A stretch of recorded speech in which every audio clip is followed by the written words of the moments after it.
She is prophetic. Praise God. Praise God.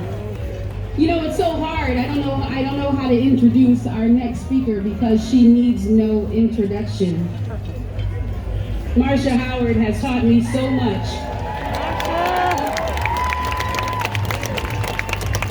about community, about perseverance, about patience, about lament, and about resilience.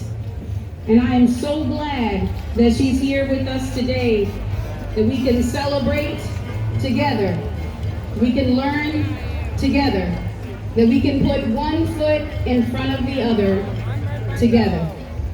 Marcia Howard.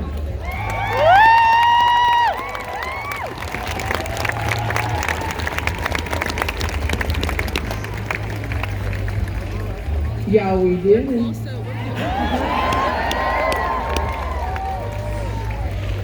This community didn't. Tell them what community looks like. This is what community looks like. Show them what community looks like. This is what community looks like. Tell them what community looks like. This is what community looks like. It looks like us. It looks like us. It looks like us. It looks like us. It looks like us. It looks like us. It looks like us.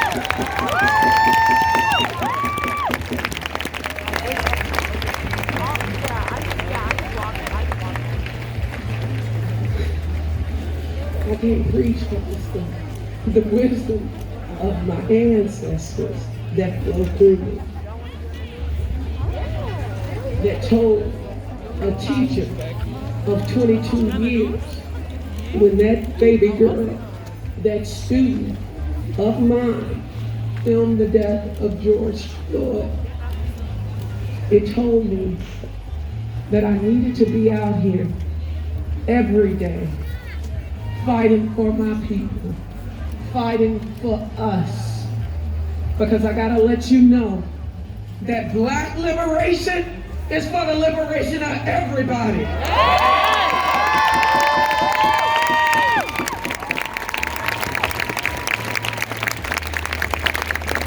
This movement is gonna move everybody. Because we ain't free until we all free. Day after day, the members of this community, the people of this movement have held our ground. While there were thousands of people here overnight, loving with each other, crying with each other, staying in the middle of the street and screaming the names of our dead. And so when they told us in August that they wanted us to move, we all said no. But then they asked us, what are you staying for? Justice! Justice! Justice! So they asked us a question. What's the question, What Marcia? does justice look like? They asked us. So we ran up and down these streets, in and out of the businesses, into our neighbors' homes, around the alley, in the cut, and we asked them, what does justice look like? And so we came up with these answers from what they said. The 24 demands of Justice Resolution 001. If you ain't heard about it, you need to hear about it. And because we stayed in these streets, the city got to work. Now, we didn't stand on a barricade and crow about every single demand that has been met, but you best believe they've been met one by one. But let me tell you, it ain't over, because it's 24 demands. The one in the first day of negotiation, the mayor of Minneapolis skipped 1, 2, 3 all the way down to 24, and he said that is non-negotiable. What is 24? continue the closure of 38 and Chicago Avenue until the conviction of all 4 officers.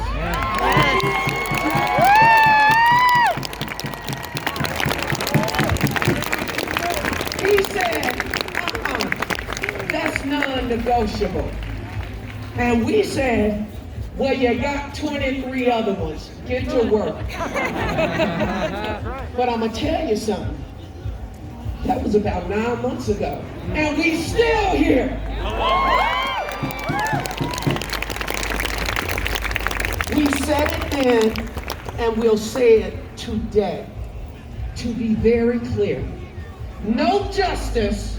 No streets! No justice. No streets! No justice. No streets! No justice. No streets! No justice. No streets! No justice. No streets! And you might want to know what justice looks like. Well, you got a glimpse today. You got a glimpse today. One down. Free to go! One down. Free to go! One down. Free to go! One down. Free to go! It was 4 officers who stood about 80 steps across that street. And all 4 of them were complicit in the murder, the lynching, the summary execution of George Floyd. And y'all know as well as I do that if it had been 4 black men doing the same thing, they would be under the jail. So we wait and we stand and we work for justice as prescribed by the 24 demands of Justice Resolution 001. Y'all, this work is not over. It's not. Now, some of them have been addressed.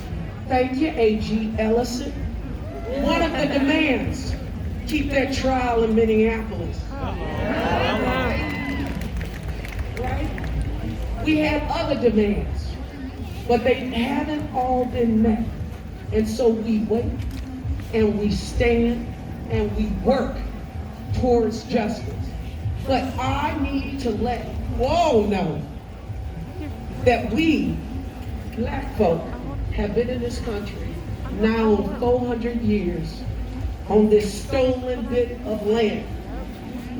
Stolen land, stolen lives. Hashtag land back, and we mean it. We mean it. We mean it.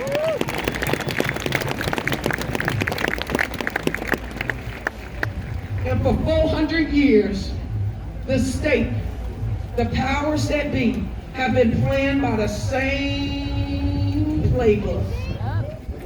Divide and conquer and plantation politics. Trying to anoint the head Negro in charge and see if they can move us. Divide and conquer. So if they pick somebody to say you are the leader of your people, then that's who they gonna come to come take these streets. I tell you quite honestly, as I've said for 11 months straight, I'm just a school teacher. I don't run nothing but my mouth.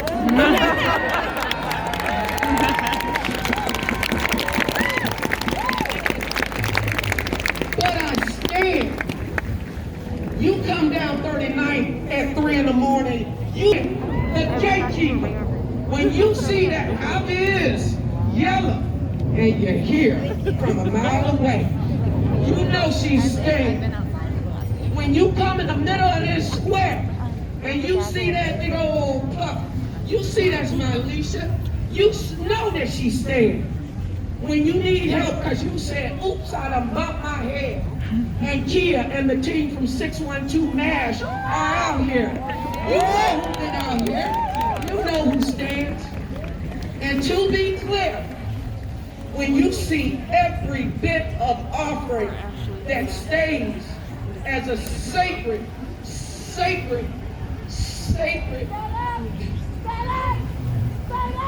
y'all know Janelle Austin has been out here tirelessly making sure that everybody's offering is treated as a sacred thing. But guess what? We believe that the people are more sacred than the offerings. That people are more important than property.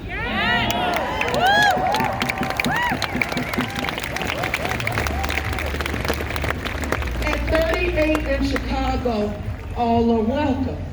But we ask that you assume the posture of the culture that we have created day after day, 8 o'clock in the morning, 7 p.m. at night, at the People's Way.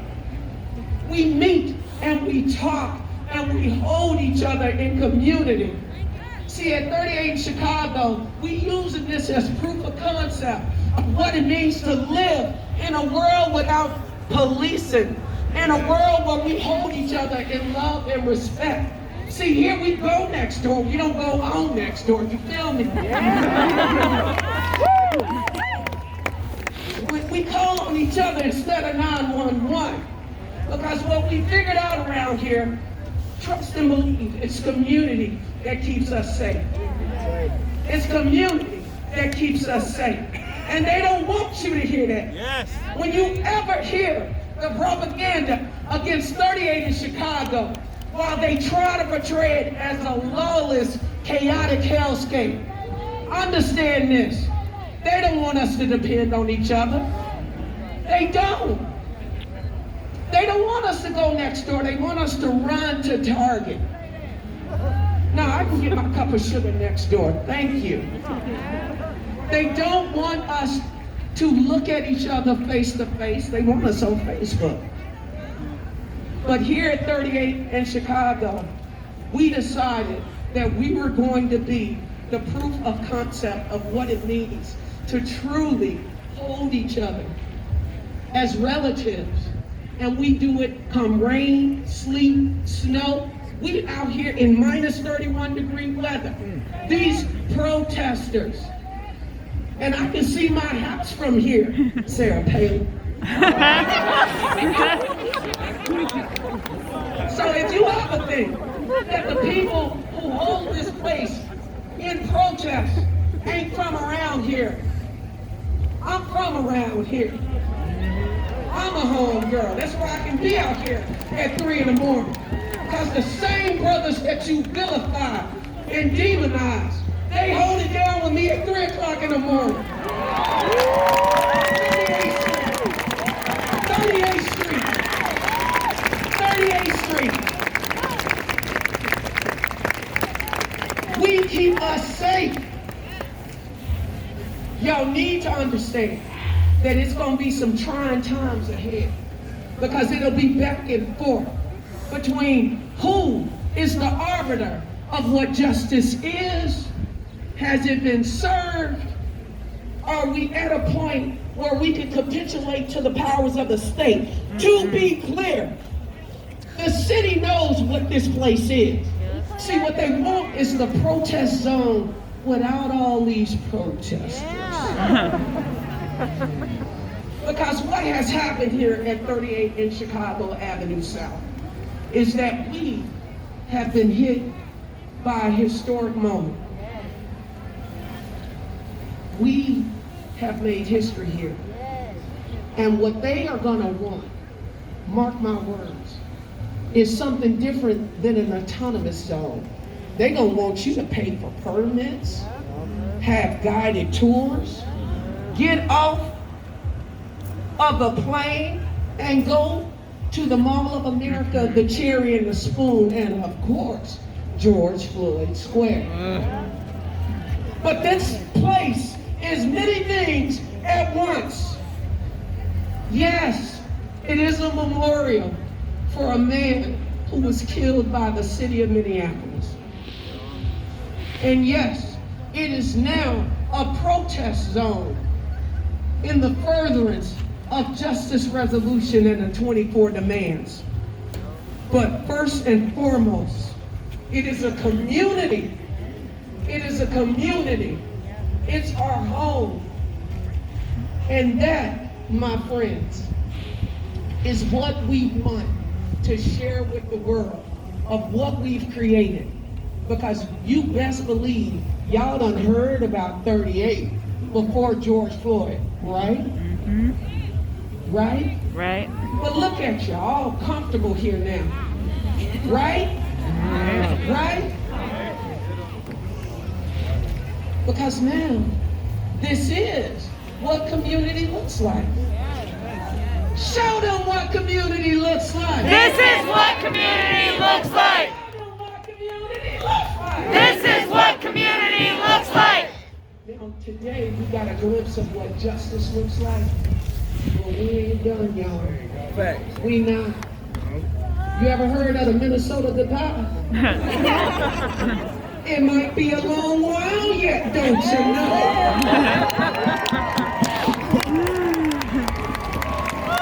No justice! No streets! No justice! No streets! No justice! No streets!